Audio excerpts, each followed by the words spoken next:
Bismillahirrahmanirrahim. Dear students, Assalamu alaikum.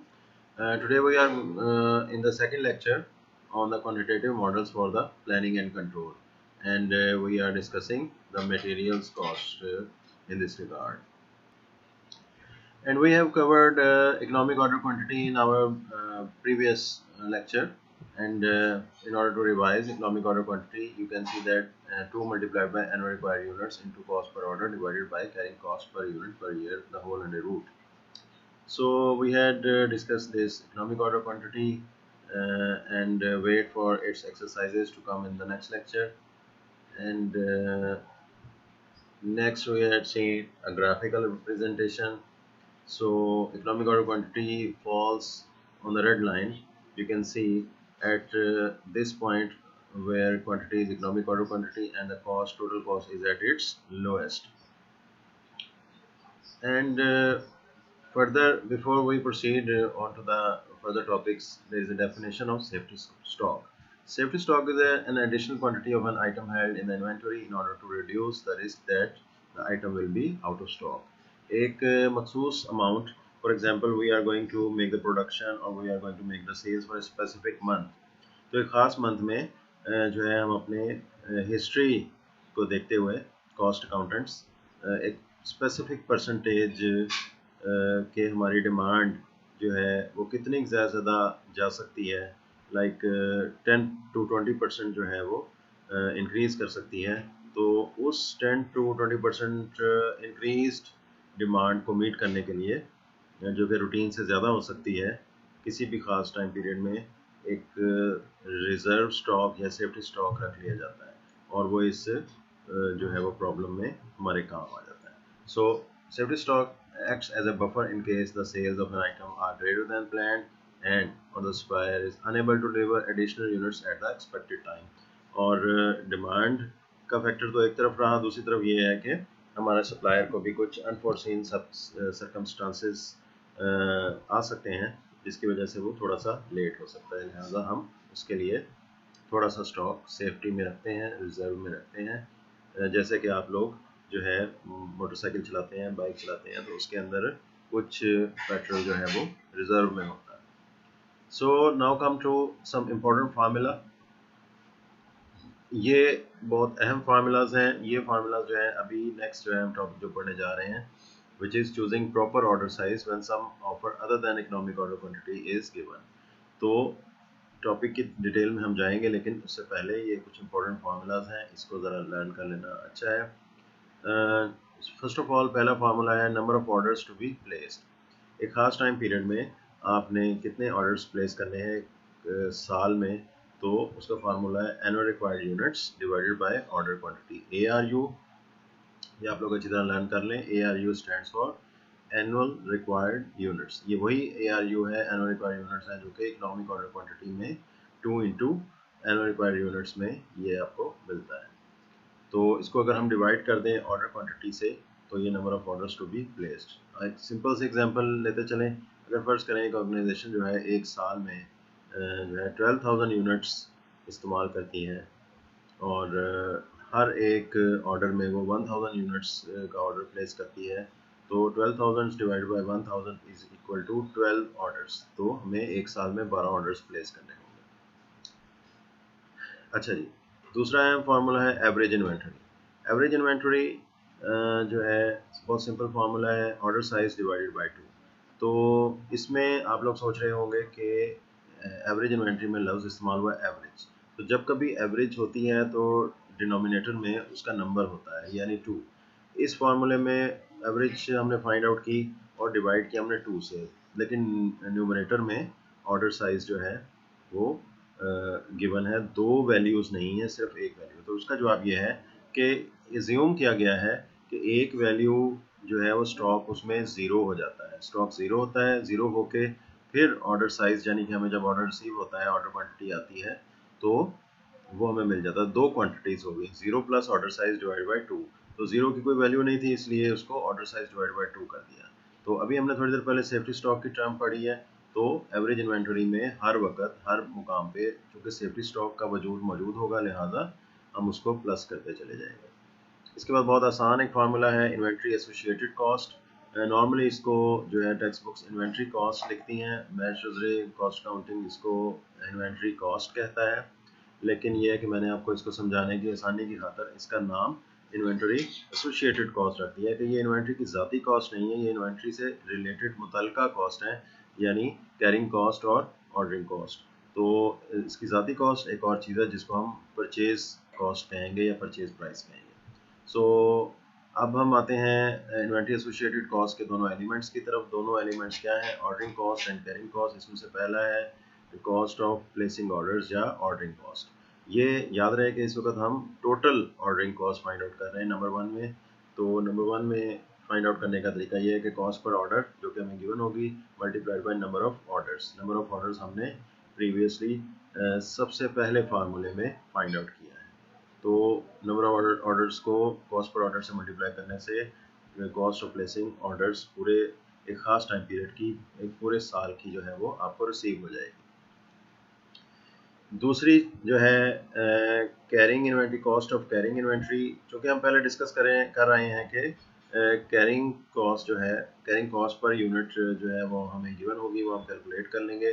तो cost of carrying inventory जो है हासिल करते हैं हम carrying cost per unit per year को मल्टीप्लाई अगर करते हैं एवरेज इन्वेंटरी से, जो कि हम पीछे एक फार्मूले में एवरेज इन्वेंटरी फाइंड आउट कर रहे हैं।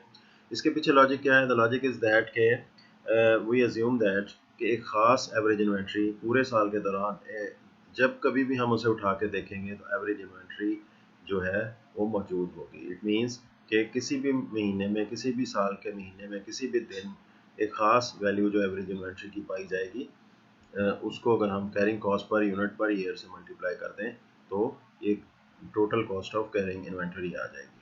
सो इस तरीके से ये दो हमें वैल्यूज हासिल हो गई 1 और 2, इनको ऐड करें तो इन्वेंट्री एसोसिएटेड कॉस्ट आ जाती है। अब इसमें एक थोड़ा सा जो है अगर हम एनालिसिस करना चाहें कि टोटल इन्वेंट्री कॉस्ट क्या होती है, तो उसके अंदर IAC यानी inventory associated cost plus purchase cost of inventory कर दें तो टोटल इन्वेंट्री कॉस्ट आ जाती है। ये थे फॉर्मूलाज जो कि हमें आगे कैलकुलेशंस में हेल्प करेंगे। लेट्स सी हम जो है इसको कैसे देखते हैं नेक्स्ट फार्मूलाज में। So let's see an example which is an incremental analysis for choosing proper order size. So here the problem is to choose proper order size when we have a choice other than EOQ. How it's possible?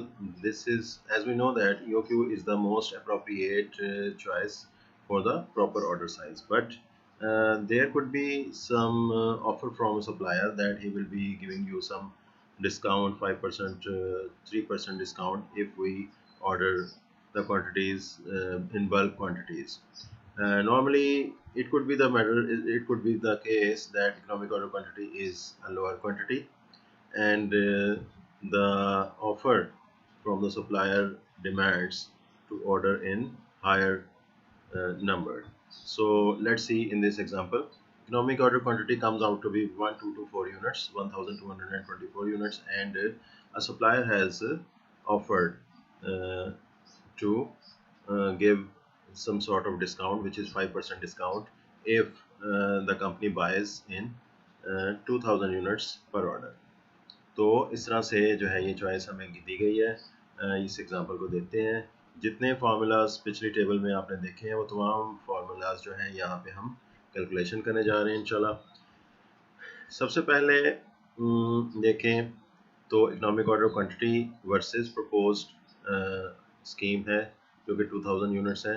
तो इनमें सबसे पहला formula number of orders to be placed, जो previous table है उसमें हमने formula की मदद से फाइंड आउट कर लिया। Annual required units divide by order quantity. तो 18,000 जो है वो एनुअल रिक्वायर्ड यूनिट्स हैं। 18,000 divided by 1224 comes out to be 14.69 orders, and 18,000 divided by 2,000 comes out to be 9 orders. So secondly, we take average inventory, which is order size. In case of economic order quantity, order size is 1224, so average inventory is 1224 divided by 2, which is 612.37, and in case of proposed scheme 2000 units is 2000 divided by 2, which is 1000 units. Now we come to the next formula, which is inventory associated cost, in which we will be calculating first cost of placing orders, which is number of orders and multiplied by cost per order. So this is also calculated here. So $50 is the cost per order, so 50 multiplied by 14.69 orders gives rise to $734.5, and 50 multiplied by 9 orders gives rise to $450 is the cost of placing orders. So second calculation is cost of carrying inventory, which comes out to be carrying cost per unit per year multiplied by average inventory. We are multiplying both average inventory in case of EOQ and in case of proposed scheme 2000 units multiplied by cost of carrying inventory, which is given. Carrying cost per unit per year is given to be $1.2 per unit per year. So this comes out to be 734.5. Here a very interesting fact I am going to tell you that in case of economic order quantity, you know that economic order quantity is a quantity at which the inventory associated costs are at a minimum. And if you remember the graph, in the graph economic order quantity is a point at which the graph of carrying cost and ordering cost cut each other. तो जब वो एक दूसरे को cut कर रहे होते हैं, तो कट करने का क्या मतलब है कि वो उस पॉइंट पे वो दोनों इक्वल हैं. तो आप इधर गौर से देखिएगा कि कॉस्ट ऑफ प्लेसिंग ऑर्डर यानी कि ordering cost is 734.5 and cost of carrying inventory is 734.5. तो ईओक्यू में जब आप कभी ये कैलकुलेशंस करने जा रहे हो तो ईओक्यू वाली स्कीम में अगर कैरिंग कॉस्ट और ऑर्डरिंग कॉस्ट इक्वल आ जाए तो इट मीन्स कि you are heading towards correct way. तो आप सही डायरेक्शन में, करेक्ट डायरेक्शन में जा रहे हैं, ये आपको कंफर्म हो जाना चाहिए. अच्छा जी, अब इसमें एक आखिरी इंटरेस्टिंग कैलकुलेशन करने जा रहे हैं कि in case of if we opt economic order quantity, तो हम ये देखते हैं कि हम इसमें कुछ डिस्काउंट को लूज़ कर देंगे. तो अपॉर्चुनिटी एक लूज़ हो जाएगी, अपॉर्चुनिटी कॉस्ट बन जाएगी. उसको जहन में रखते हुए ज़रा देखें कि क्या डिस्काउंट हम लूज़ करेंगे in case of economic order quantity. This is what is known as incremental analysis. तो इसमें एक सिचुएशन से दूसरी सिचुएशन के अंदर हम देखते हैं कि क्या इंक्रीमेंट हो रहा है. तो अगर हम as compare to propose scheme हम इकोनॉमिक ऑर्डर क्वांटिटी की स्कीम को देखें तो हम जो है वो डिस्काउंट को लूज़ कर रहे हैं. और वो डिस्काउंट कितना है? 18,000 यूनिट्स एनुअल रिक्वायर्ड यूनिट्स हैं, और $3 जो है वो कॉस्ट पर यूनिट है, और 5% डिस्काउंट है, तो वी आर लूजिंग $2,700. तो इस तरीके से हम जो है कॉस्ट ऑफ प्लेसिंग ऑर्डर और कैरिंग कॉस्ट और डिस्काउंट लॉस, इन तीन वैल्यूज़ को अगर ऐड करें तो it comes out to be $4,169. और प्रपोज स्कीम में जो है ऐसा कुछ नहीं है, इसमें हमने कैरिंग कॉस्ट और ऑर्डरिंग कॉस्ट को ऐड किया, so this gives rise to 1650. तो आपको क्लियर है कि इन दो सिचुएशंस में किसकी कॉस्ट ज़्यादा है. इकोनॉमिक ऑर्डर क्वांटिटी जो है इसमें हमने ज़्यादा कॉस्ट दे रहा है, लिहाजा हमने इस ऑप्शन को चूज़ नहीं करना. ऑब्वियसली जब हम कॉस्ट की बात कर रहे हैं तो कॉस्ट के मामले में हम वो ऑप्शन चूज़ करेंगे जो कि हमें थोड़ी कॉस्ट देगा. तो हमने इसमें ये चूज़ किया कि प्रपोज स्कीम जो है सप्लायर की तरफ से कि हम 2000 यूनिट्स पे ऑर्डर प्लेस किया करें, हम इस स्कीम को ऑप्ट करते हैं. जी, प्रीवियस स्लाइड में आपने जो इलस्ट्रेशन देखी थी इंक्रीमेंटल एनालिसिस वाली, उसको करने का एक और तरीका भी है. यानी वहाँ पे हमने इंक्रीमेंटल एनालिसिस यूज़ किया था, यहाँ पे हम इंक्रीमेंटल एनालिसिस यूज़ नहीं कर रहे, यहाँ पे हम टोटल कॉस्ट अप्रोच को यूज़ कर रहे हैं. ऑल्दो हम इसमें डिसीजन जो है वो चूजिंग प्रॉपर ऑर्डर साइज ही कर रहे हैं, लेकिन यहाँ पे हम टोटल कॉस्ट अप्रोच को यूज़ कर रहे हैं. ये दूसरा जो मेथड है थोड़ा सा इजी है. इसके अंदर हम प्रॉपर ऑर्डर साइज तो चूज़ करने जा रहे हैं, लेकिन इसमें हम टोटल कॉस्ट अप्रोच को यूज़ करेंगे, इसलिए मैंने इसको ब्रैकेट्स में 2 दे दिया है. वही एक्सरसाइज है, वही एग्जांपल है, लेकिन इसके अंदर आप ज़रा गौर करें तो तकरीबन तमाम चीज़ें वही हैं, सिवाय इसके कि you can see in the second last row इसके अंदर परचेज कॉस्ट को लिया गया है, यानी कॉस्ट ऑफ प्लेसिंग ऑर्डर्स और कैरिंग कॉस्ट के बाद परचेज कॉस्ट ले ली गई है. इसमें इकोनॉमिक ऑर्डर क्वांटिटी के हवाले से देखें तो इस कॉलम में आपके सामने ये है कि आपको कोई डिस्काउंट नहीं है। 80,000 यूनिट्स आपने परचेज की है at the rate of $3, you have to pay $54,000. In case of proposed scheme where 2,000 units lots are to be ordered, and here is 5% discount. So 54,000 multiplied by 0.95 gives rise to 51,300. In two cases अगर आप गौर से देखें तो economic order quantity वाले column की bottom line क्या है 55,469 और प्रपोज स्कीम की 2,000 यूनिट्स वाली कॉलम की बॉटम लाइन है 52,950। तो आपने देखा कि green signal is for the 2,000 units lots, proper order size is 2,000 units. तो ये जो दूसरी अप्रोच है, सेकंड अप्रोच है, नॉर्मली इसको स्टूडेंट्स ज़्यादा लाइक करते हैं। ये ज़रा इजी है, इसके अंदर जो है वो टोटल कॉस्ट दोनों ऑप्शंस की लिख ली जाती है और वाज़े तौर पे नज़र आ जाता है कि तो ये टोटल कॉस्ट अप्रोच है। पहली वाली जो थी इंक्रीमेंटल अप्रोच थी। So that's all for now dear students, here we were doing the quantitative models for the materials planning and control। तो इसमें हमने हमारा जो है दूसरा लेक्चर कंप्लीट हुआ। इंशाल्लाह कुछ एक्सरसाइजेज और प्रॉब्लम्स के साथ जो है हम फिर नेक्स्ट लेक्चर में आएंगे। इस क्वांटिटेटिव मॉडल्स में एक और टॉपिक रह गया, वो इंशाल्लाह हम नेक्स्ट लेक्चर में देखेंगे।